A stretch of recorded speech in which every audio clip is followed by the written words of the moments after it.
never coming back.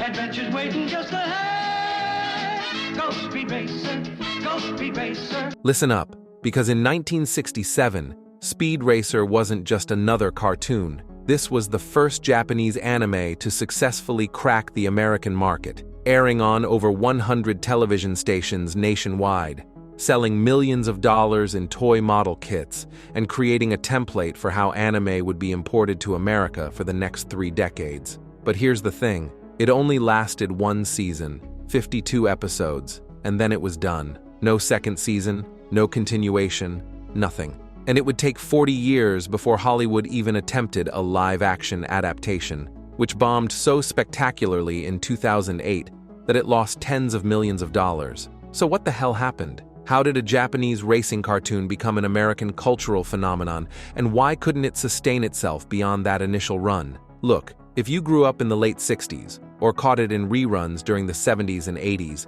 you remember the Mach 5 and its lettered buttons. You remember that distinctive, breathless voice acting. Now the race is between the mammoth car and us, and I'm beginning to suspect that they may be carrying the goal. You remember thinking Racer X was definitely Speed's brother. It's Speed's older brother, Rex, in disguise as Racer X. But the show kept pretending he wasn't. So buckle up, because this is about how anime came to America on the back of rushed dubbing and a car with rotary saws. How America got anime.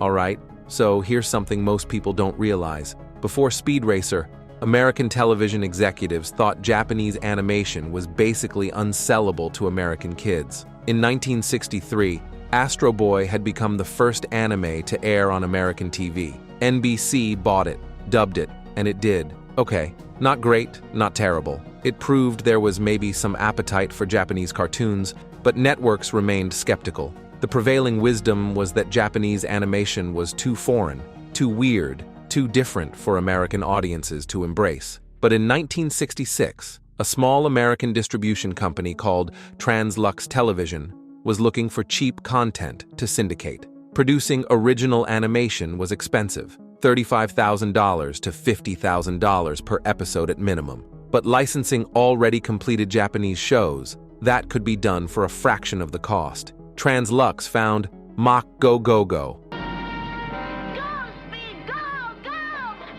a racing anime that Tatsunoko Production had produced in Japan. 52 episodes, already completed, already successful in Japan. The pitch was simple. Racing is universal. Kids love cars, they love speed, they love competition. Strip out the Japanese cultural elements, redub it in English, and sell it to local stations across America. They hired Peter Fernandez, an American voice actor and writer, to adapt the series. No, I never really did, but he was always, it seems to me, saying, "Come on, Trixie, let's go." And brother, did he adapt it. Names were completely changed. Go Mifune became Speed Racer. Daisuke Mifune became Pops Racer. Kenichi became Spritle. The entire show was Americanized. Japanese locations were given Western names, cultural references were stripped out or changed, and the music was completely replaced with American rock instrumentals. But here's what's crucial. They kept the violence. They kept the deaths. They kept the intensity. Unlike American cartoons of the era, which were heavily sanitized, Speed Racer kept the stakes from the original Japanese version. Cars exploded with drivers inside. Villains died on screen. The racing was genuinely dangerous. Speed Racer premiered in September 1967 in syndication, meaning it wasn't on a network but sold directly to local stations across the country. Different markets aired it at different times, some after school, some on Saturday mornings, some even in primetime slots, and the response was immediate. Boys aged 6 to 12 went crazy for it, and it wasn't just the car. The show had mythology that hooked kids in a way American cartoons weren't doing. The mystery of Racer X, Speed's older brother Rex, who faked his own death, and now helps Speed in secret while wearing a mask. Every episode, kids were watching and thinking, does Speed know? Does he suspect? That ongoing tension, that serialized storytelling, was unusual for cartoons in 1967. Most American cartoons reset to 0 every episode. Scooby-Doo, Johnny Quest, even the Flintstones, every episode was standalone. But Speed Racer had continuity. It had 2-part episodes that felt like mini-movies. It had character development and ongoing plot threads. Pops Racer building new features into the Mach 5. Trixie's evolving role from damsel to capable pilot.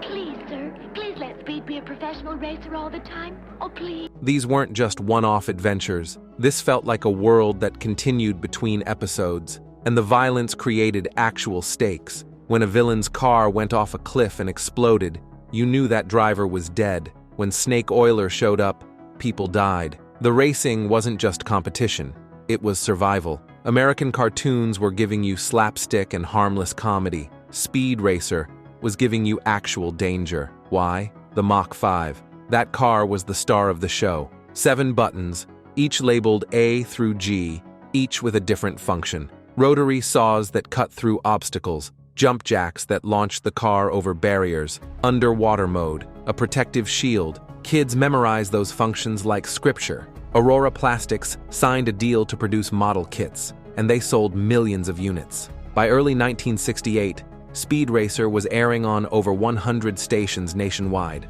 The toy sales were strong. The ratings in key markets were competitive with domestic cartoons. For about 6 months, Trans-Lux executives thought they'd found a sustainable franchise, but there were problems, big problems. And those problems guaranteed Speed Racer would never make it past 1 season. Mistake number 1, they only had 52 episodes and no plan for more. Here's the fatal flaw that killed Speed Racer's long-term prospects. Mach Go Go Go in Japan was a complete series. 52 episodes, story told, series finished, done. Trans-Lux bought all 52, dubbed them, and put them into syndication rotation. Now you'd think that's fine, right? 52 episodes is a lot of content. Except in syndication, you burn through episodes fast. Stations were airing Speed Racer multiple times per week. By late 1968, the entire series had been shown multiple times in most markets, and there was no more content. Japan wasn't making more episodes. Tatsunoko Production had moved on to other projects. Trans-Lux would have needed to commission an entirely new season from Japan, which would have required significant upfront investment, rights negotiations, and waiting 12 to 18 months for production. Or they could produce new episodes in America. But here's the problem with that. The entire appeal of licensing Japanese anime was that it was cheap. Completed Japanese episodes cost Trans-Lux about $10,000 to $15,000 each to acquire and dub. Producing original American animation would cost $35,000 to $50,000 per episode minimum. The math didn't work. Trans-Lux was a syndication company, not a production company. They didn't have the infrastructure or the budget to produce animation, and they couldn't justify the cost of commissioning new Japanese episodes when the existing 52 were already showing diminishing returns in syndication. So they just kept rerunning the same 52 episodes over and over, which brings us to the second problem. Mistake number 2. The dubbing was so cheap, it became a joke. Let's talk about that distinctive Speed Racer voice. You know what I'm talking about. That fast, breathless, slightly manic delivery that became iconic. That wasn't an artistic choice. That was cost-cutting. Peter Fernandez voiced Speed Racer, Racer X, and multiple other characters. Sparky, I know they are. That's why I want to try to beat them. I've got to prove that I'm the best. And I'm racing no matter what you tell me. Corinne Orr voiced Trixie, Spritle, and several female characters. Sparky was only trying to think of what might be best for you. Jack Grimes voiced Sparky in various supporting roles. Snake Oiler's one of the best drivers I've ever seen, and I figured that some of the other drivers on that team are even better. The entire main cast was about 5 people doing everything. Why? Because paying more voice actors costs more money. So Trans-Lux hired the smallest possible cast and had them record as many episodes as humanly possible in single sessions. We're talking 3 to 4 episodes recorded in a single day. The result was rushed, breakneck dialogue delivery. Actors were talking as fast as possible to match the mouth movements of the Japanese animation. There was no time for nuance or character work. Just read the lines, move to the next scene, finish the episode, start the next one. And the writing was, let's be kind and call it functional. Dialogue was written purely to match mouth flaps, not for quality. Characters explained obvious things constantly. He's got to win this race or else terrible things will happen. exposition dumps in every episode, repeated phrases and clunky sentence construction. For kids watching in 1967 and 68, this was fine. It was exciting and fast-paced and different from anything else on TV. But by late 1968, critics were mocking the voice acting. TV columnists were writing about how cheap and rushed it sounded. The perception started shifting from cool Japanese import to cheap foreign cartoon with bad dubbing. And this created a long-term problem. Speed Racer became synonymous with poorly dubbed anime. It created a perception that Japanese animation was inherently low quality, something cheap and weird that couldn't compete with real American cartoons. That perception would haunt anime imports for decades. Mistake number 3. The cultural moment passed. Here's what really killed Speed Racer's sustainability. The novelty wore off. In 1967 and early 1968, Speed Racer was fresh. Japanese animation was still new and exotic to American audiences. The racing theme was hot. Grand Prix racing was popular. American muscle car culture was peaking, and kids were obsessed with anything automotive. But by 1969, the landscape had changed. Hanna-Barbera and Filmation were ramping up production of domestic cartoons with better animation quality and more sophisticated storytelling. Networks were getting more strategic about children's programming. The Saturday morning cartoon wars were heating up, and American studios were producing higher quality content. Speed Racer started looking cheap and dated by comparison. The limited animation style, the repetitive plots, the obvious cost-cutting, all of it became more apparent as domestic cartoons improved. And there was a cultural backlash brewing.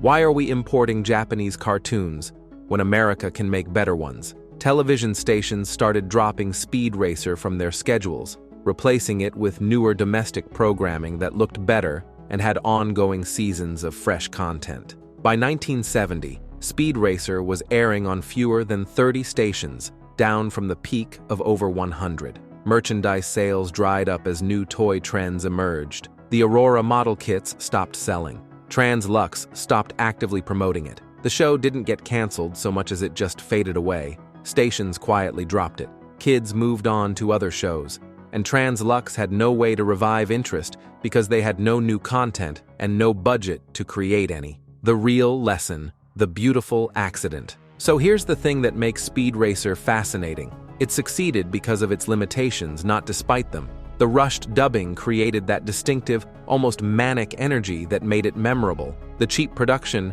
meant Trans-Lux kept the violence and intensity from the Japanese original instead of sanitizing it like American cartoons did.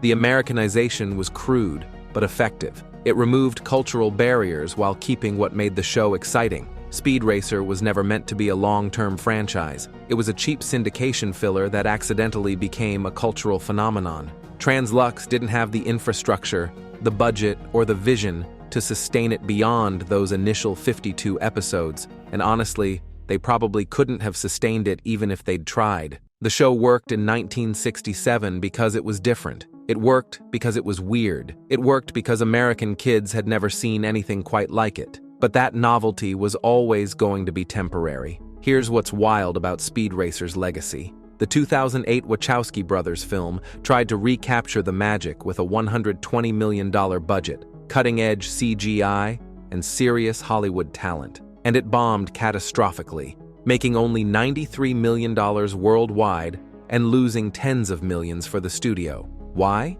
Because they tried to make serious and respectable what was always campy and weird. They tried to logic out the Mach 5's impossible gadgets. They tried to create complex world building for something that worked precisely because it was simple and rushed. They spent millions on visual effects to recreate something that worked because it was cheap. The lesson they missed? Speed Racer succeeded because of its limitations, not despite them. The cheap dubbing gave it energy. The rushed production gave it intensity. The crude Americanization made it accessible. You can't recreate an accident on purpose. You can't spend $120 million to capture the charm of something that cost $15,000 per episode. That failure proved what Speed Racer already taught us in 1967. Sometimes the flawed original is better than any polished remake could ever be. What Speed Racer really did was open the door. It proved American kids would watch Japanese animation, It created the template, license-completed series, dubbed cheaply, syndicate widely, that would be used for Battle of the Planets, Star Blazers, Voltron, and eventually the entire anime industry in America. But it also created problems. The perception that anime was cheap, poorly dubbed kids' stuff lasted for decades. It wasn't until the 1990s, with shows like Dragon Ball Z and Sailor Moon and the rise of more sophisticated dubbing, that anime started shedding that reputation. Speed Racer was cultural translation as creative destruction. The American version wasn't really the Japanese show anymore. It was something else, a weird hybrid that worked precisely because it was so mangled and rushed and cheap. And you know what? That's okay. Some shows aren't meant to last decades. Some shows exist to kick open a door and prove something is possible. Speed Racer did that. It proved anime could work in America. And then it proved the cheap import model had limits. So that's the rise and fall of Speed Racer, a Japanese racing anime that became an American phenomenon through rushed dubbing, cheap licensing, and creative butchery. A show that lasted exactly one season but changed American television forever. It's a story about how limitations can become features, about how cultural translation is messy and imperfect, but sometimes works anyway, about how opening doors is sometimes more important than staying in the house. The 52 episodes of Speed Racer will live forever in reruns and cultural memory. The Mach 5 remains iconic 55 years later, and every anime you've ever watched in America exists because Speed Racer proved it was possible. That's not failure, that's legacy. If you can recite the Mach 5 button functions from memory, you're my people. Drop a comment and tell me which button was your favorite. Mine was obviously the rotary saws. And if you're not subscribed yet, there's a lot more animation history where this came from.